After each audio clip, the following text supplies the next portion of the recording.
بسم اللہ الرحمن الرحیم واللہ جعل لکم من بیوتکم سکنا صدق اللہ العظیم الصلاۃ والسلام علیک یا سیدی یا رسول اللہ وعلی آلک و اصحابک یا سیدی یا حبیب اللہ۔ آج جس موضوع پہ گفتگو کرنے کا شرف حاصل کریں گے وہ ہے گھر کا اسلامی ماحول۔ گھر کا اسلامی ماحول کیسے بنایا جا سکتا ہے، اور یہ بنانا یعنی اسلامی ماحول گھر کا کرنا یہ کیوں ضروری ہے۔ دعا ہے اللہ تعالیٰ حق بیان کرنے کی توفیق عطا فرمائے۔ اللہ تبارک و تعالیٰ نے حضرت انسان پر جہاں بے شمار انعامات فرمائے، ان میں سے ایک انعام اللہ نے اس انداز سے بھی بیان فرمایا، اللہ کی ذات وہ ہے جس نے تمہیں رہنے کو گھر عطا فرمائے۔ بندے کو گھر مل جانا یہ اللہ تبارک و تعالیٰ کا بہت بڑا انعام ہے، اور جہاں پر اگر ہم توجہ کریں تو ہمیں یہ بات نظر آتی ہے۔ ایک تو فرمایا کہ گھر تمہیں عطا فرمائے، پھر فرمایا سکنن، سکون کے ساتھ رہنے کے لیے۔ اللہ تبارک و تعالیٰ نے گھر عطا فرمائے تو زمین کو بھی آرڈر دے دیا، کیا زمین تو نے سکون کے ساتھ اس میرے بندے کے گھر کو اپنی آغوش میں لے کے رکھنا ہے، حرکت میں نہیں آنا۔ دنیا نے دیکھا کہ جس وقت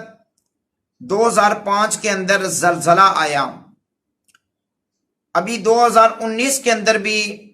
اسی انداز سے جب زلزلہ آیا، کتنے گھر تباہ ہو گئے۔ تھوڑی دیر کے لیے زمین کا سکون ختم ہوا، لوگ بے گھر ہو گئے۔ تو کتنی اللہ کی بڑی کرم نوازی ہے کہ اس نے گھر بھی عطا فرمائے، پھر زمین کو بھی حکم دے دیا کہ سکون کے ساتھ تو نے میرے بندے کے گھر کو اپنی آغوش میں لے کے رکھنا ہے۔ اس کے بعد اگر ہم اس بات کی طرف توجہ کریں کہ جہاں پر زمین کی عدم حرکت کا تعلق ہے، ساتھ ہی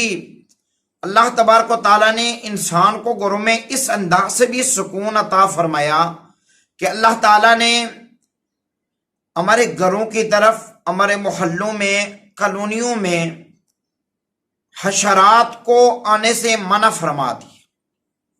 موذی جانوروں کو آنے سے منع فرما دیا۔ درندے نہیں آ سکتے، سانپ نہیں آ سکتے، دیگر اشیاء کو عام اجازت نہیں کہ وہ گھروں میں آ کے ڈیرا لگا لیں۔ اگر اللہ تعالیٰ منع نہ کرتا، ہمارے گھروں میں درندے اگر آ جاتے، دیگر موذی جانور ہمارے گھروں میں آ کے ٹھکانہ بنا لیتے، مسکن اپنا بنا لیتے، ہم سکون سے وقت نہیں گزار سکتے تھے۔ تو اللہ تعالیٰ کا گھر عطا کرنا، گھر عطا فرمانے کے بعد اس میں سکون کے ساتھ رہائش نصیب کرنا، یہ اللہ پاک کی بڑی کرم نوازی ہے۔ اب اس کا تقاضا کیا ہے؟ یعنی اللہ تعالیٰ نے یہ ہمیں گھر بھی دیا، سکون بھی دیا، اس کا تقاضا یہ ہے کہ اس گھر میں ہم اللہ کا ذکر کریں، اس گھر کو اللہ کے ذکر سے ہم آباد کریں۔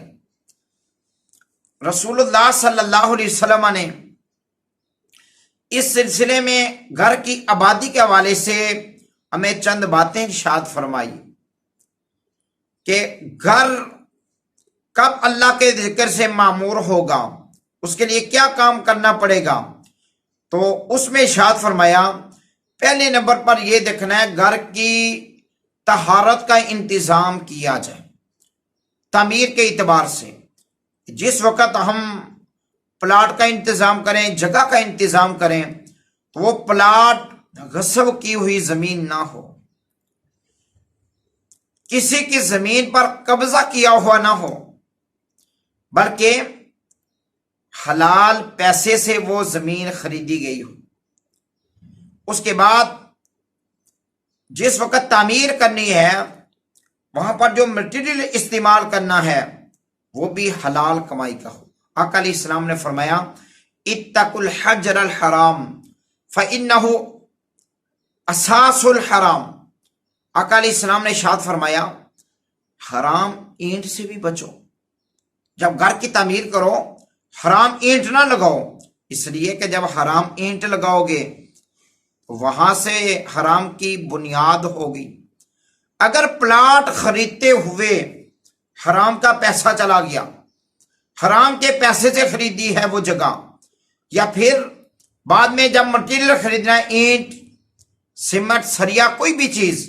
وہ حرام پیسوں سے ہوگی، پھر وہ گھر وہ اللہ کی رحمت کا گوارا نہیں بنے گا بلکہ وہ جہنم کی تپش پیش کرے گا۔ اس گھر میں شیطان آ کے اپنا ڈیرا جما لے گا۔ تو گھر کی طہارت اسلامی ماحول کے لیے ایک بنیاد کی حیثیت رکھتی ہے کہ گھر کی پاکیزگی ہوگی تو وہاں پر اللہ کا ذکر ہوگا، وہاں رہنے والے اللہ کا ذکر کریں گے۔ پہلے نمبر پہ یہ بات ارشاد فرمائی، پھر ارشاد فرمایا کہ گھر جب بن گیا، اسلامی ماحول بنانے کے لیے یہ بات بھی ضروری ہے کہ جس نے گھر کو آباد کرنا ہے اس کا انتخاب کرتے وقت اچھا انتخاب کیا جائے۔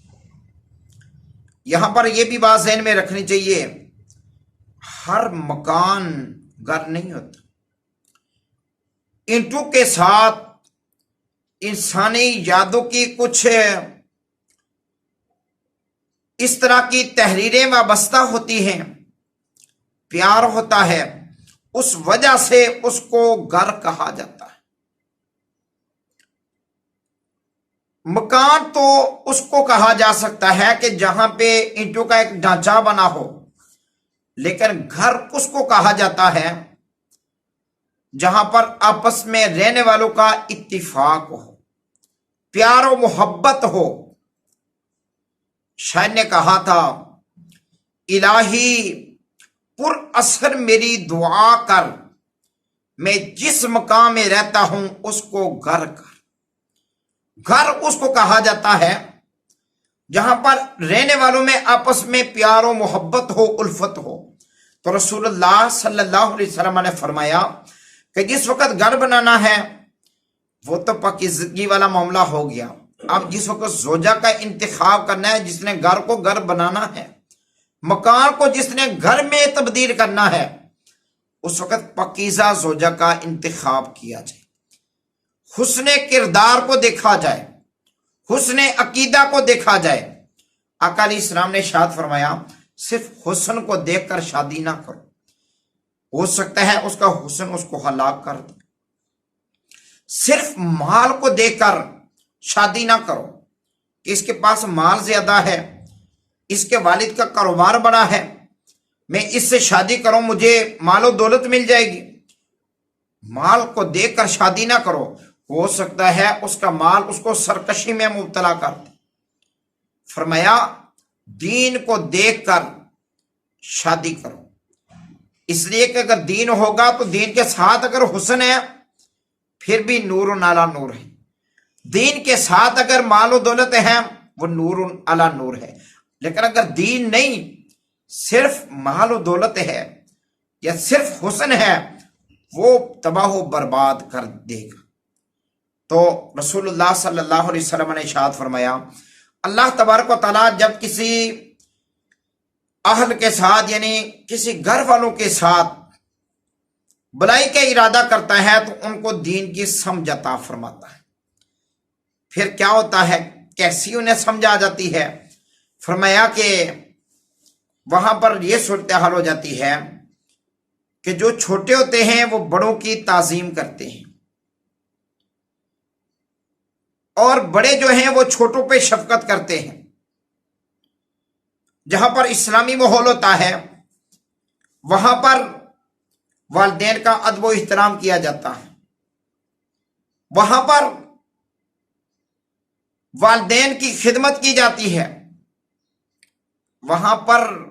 جو والدین کے رشتہ دار ہیں، دوست ہیں، ان کا بھی ادب و احترام کیا جاتا ہے۔ اسلامی ماحول میں یہ بھی بات سکھائی جاتی ہے کہ بچوں کو اپنے پیاروں سے نفرت نہ دلائی جائے بلکہ انہیں بتایا جائے کہ امر رجلی نحو ابھی،